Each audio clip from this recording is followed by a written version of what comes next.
안녕하세요. 귀한 가족 여러분, 오늘도 말씀의 은혜 가운데 복된 하루 되기를 바랍니다. 오늘은 출진을 준비하라는 제목으로 신명기 23장 1절에서 14절 말씀을 묵상하고자 합니다. 신약의 교회는 차별 없이 모든 사람을 받아들이지만 구약의 교회는 하나님의 백성이 아닌 이방인을 엄격히 제한하였습니다. 또한 제물이나 제사장이 그랬던 것처럼 예배를 위해 모인 사람들은 흠이 없고 정결해야 했습니다. 정결함의 기준으로 생식 능력이 상하지 않고 혈통이 섞이지 않아야 합니다. 신랑이 상한 자나 신을 베인 자는 자녀의 생산의 능력이 없는 자입니다. 그는 생육하고 번성하라는 창조주 하나님의 뜻을 행할 수 없으며 그것은 남자로서 큰 결함이었습니다. 그러므로 신랑이 상한 자나 신을 베인 자, 즉 고자 같은 자는 여호와의 청회에 들어오지 못하였습니다. 이 법은 하나님께 주신 몸, 특히 남자의 생식기를 손상시키지 말아야 함을 보입니다. 그러나 이사야 56장 3절에서 5절은 하나님께 장차 고자에게도 구원의 은혜를 주실 것을 암시하시기를 여호와께서 연합한 이방인은 여호와께서 나를 그 백성 중에서 반드시 갈라내시리라 말하지 말며 고자도 나는 마른 나무라 말하지 말라. 여호와께서 이같이 말씀하시기를 나는 안식일을 지키며 나를 기뻐하는 일을 선택하며 나의 언약을 굳게 잡는 고자들에게는 내가 내 집에서 내 성 안에서 자녀보다 나은 기념물과 이름을 주며 영영한 이름을 주어 끊어지지 않게 할 것이며 라고 했습니다. 이것은 신약시대에 주시는 하나님의 구원의 은혜를 가리키는 것입니다. 이 법은 우리가 영적 생산 능력을 가져야 함을 암시합니다. 중생한 성도에게는 생명의 씨가 심겨졌습니다. 그것은 하나님의 씨입니다. 요한일서 3장 9절에는 하나님께로 난 자마다 죄를 짓지 아니하나니 이는 하나님의 씨가 그의 속에 거함이요라고 말했습니다. 그 생명의 씨는 재생산에 힘이 있습니다. 사도 바울은 고린도전서 4장 15절에서 그리스도 안에서 일만 스승이 있으되 아비는 많지 아니하니 그리스도 예수 안에서 복음으로써 내가 너희를 낳았음이니라라고 말했습니다. 성도는 전도를 통해 영적 자녀를 출산할 수 있습니다.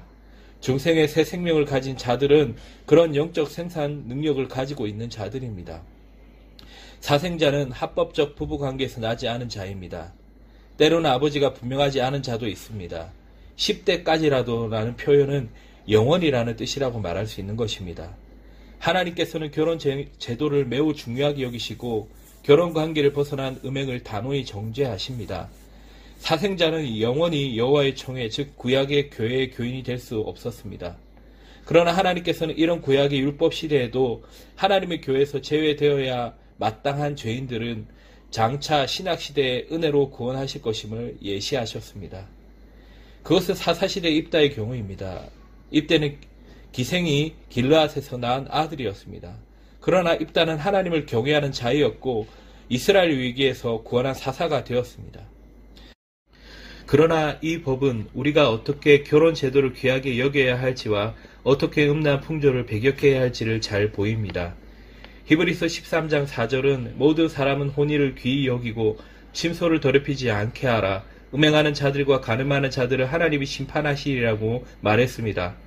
또 당차 천국에 들어갈 사람들은 중생하고 하나님의 자녀의 특권을 받은 자뿐입니다. 예수 그리스도를 영접하고 믿는 자들에게만 하나님의 자녀가 되는 권세를 주셨다는 것입니다. 신약교회에서도 사생자와 참 아들을 구별이 됩니다. 그러므로 히브리서 12장 8절은 징계를 다 받는 것이거늘 너희에게 없으면 사생자요 참 아들이 아니래라고 말했습니다. 암몬 사람들과 모압 사람들이 여호와의 청회에 들어가지 못하는 이유는 이스라엘 백성이 애굽에서 나와 광야를 지나 가나안으로 향하였을 때 그들이 이스라엘 백성에게 떡과 물로 영접하기는커녕 도리어 거짓 선지자 발람을 통해 그들을 저주하려 하였기 때문이었습니다. 그러므로 그들의 자손들은 10대까지라도 영영이 여호와의 총회에 들어갈 수 없었습니다. 10대까지라는 말은 영원히라는 뜻입니다. 그러므로 에스라 느헤미야 때에 이스라엘 백성이 암몬과 모압 여인들을 아내와 며느리로 삼았던 영혼의 죄를 회개하고 이방인들을 다 돌려보냈던 것입니다. 그러나 구약시대에도 하나님께 장차 그의 긍휼과 은혜로 이방 사람들도 구원하실 것을 암시하신 일이 있었습니다. 그것은 사사시대의 모압 여인 룻의 경우입니다. 룻기는 모압 여자 룻이라는 표현을 5번이나 사용하고 그가 하나님의 은혜를 입어 이스라엘 하나님을 경외하게 되었고 다윗의 조상의 족보에 들어갔음을 증거합니다. 모세는 이 법은 또 신약교회 교인들이 서로 사랑하고 어려움 당한 형제를 욕하거나 저주해서는 안 되고 그를 돌아보며 돕는 선한 자들이어야 함을 보입니다.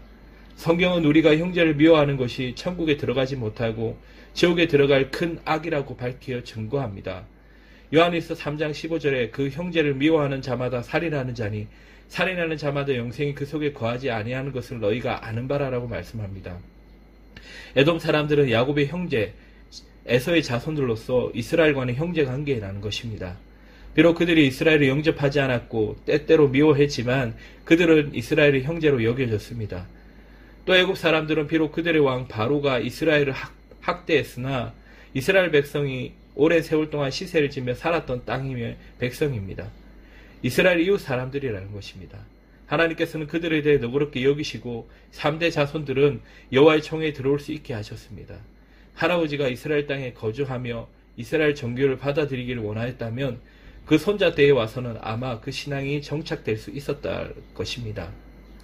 오늘 말씀을 통해 우리는 몇 가지 교훈을 찾습니다. 첫째로 우리는 하나님의 교회를 거룩한 교회가 되게 해야 한다는 것입니다. 하나님께서 교회를 거룩하고 흠없는 영광스러운 교회로 만들길 원하셨고 계획하셨습니다. 둘째로 우리는 신약시대에 주신 하나님의 은혜에 감사해야 합니다.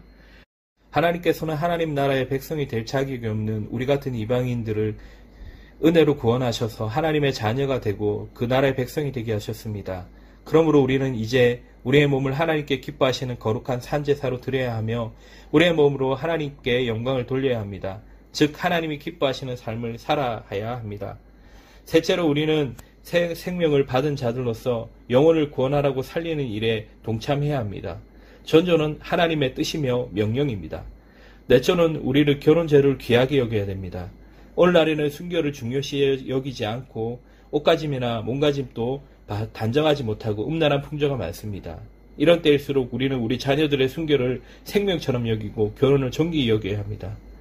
다섯째로 우리는 형제 사랑과 이웃 사랑을 실천해야 합니다. 우리는 형제를 사랑하고 그를 미워하거나 욕하거나 저주하지 말아야 하며 또 형제나 이웃이 어려움을 당하였을 때 위로하고 물질로 도와야 합니다.